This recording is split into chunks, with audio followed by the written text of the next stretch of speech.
among those that were targeted.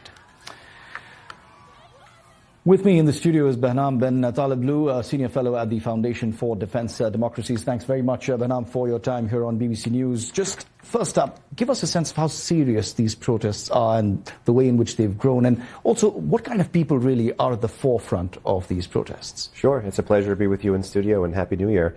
No doubt the best and the bravest and the brightest, just like every generation of anti-regime protests we've seen in Iran since December 2017, have been leading these protests. The reason they are significant, and perhaps one reason why they're different, however, is because they are the largest protests we've seen in Iran since the 2022-2023 Women Life Freedom protests, which had the youth and in particular Gen Z at the forefront. And perhaps most importantly, as it relates to security matters, this is the first multi-day, multi-city national uprising against the Islamic Republic since the 12-day war with Israel just this past June.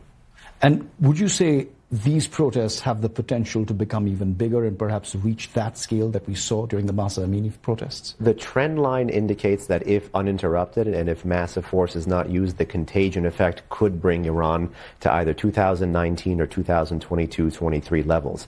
That being said, what you're seeing the regime increasingly do more is leave cities in the mornings and then return to the cities in the streets and at night to crack down on protesters. And you're seeing a whole host of layered security forces be employed, from plainclothes vigilantes to actual police forces to special units to try and prevent this. And actually, you've had now for I think 3 days reports and even video of live fire, in addition to water cannon and rubber bullets being used from the state against the street.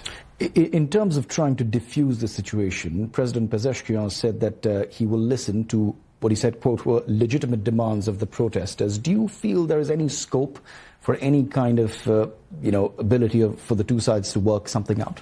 With immense respect, fundamentally, I do not, because while the trigger for these protests are economic, what has sustained them, just like what has sustained every iteration of anti-regime protests from 2017 to present, is that they're actually fundamentally political at their heart. When you look at the slogans, when you look at the demography, when you look at the geography, this is a generation that has been burned by the Islamic Republic's economic, social, religious, environmental, and political policies. And what they're seeking is wholesale regime change. So with respect, what I see the president doing, Pezeshkian, as well as the government spokesperson, by offering this fig leaf, is to try to render part of the population apathetic enough to get off of the streets while they continue their heavy-handed approach to render them afraid to continue to protest. And just to pull out from all of this, Iran is a heavily sanctioned country. President Trump just the other day, while standing alongside Prime Minister Netanyahu of Israel, threatened perhaps military action once again on Iran.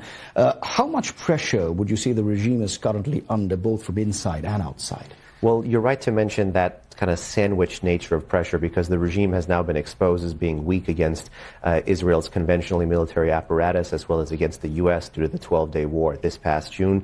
But also internally, the reason these protests are significant, again, is that despite this heavy-handed approach by the state in 2025, there have been over 2,000 executions by the regime this year. There have been over 21,000 arrests by the regime this year, especially since the 12-day war. This is a regime that has not been relenting in this war against its own people, yet the population continues to turn out. And that means the question for the West, who is now watching 5 days turn into 6 days of growing nationwide protests, what will the West do, perhaps beyond offering rhetorical or just political support? All right, Behnam Taleblu, thank you very much for explaining the situation there and for your time.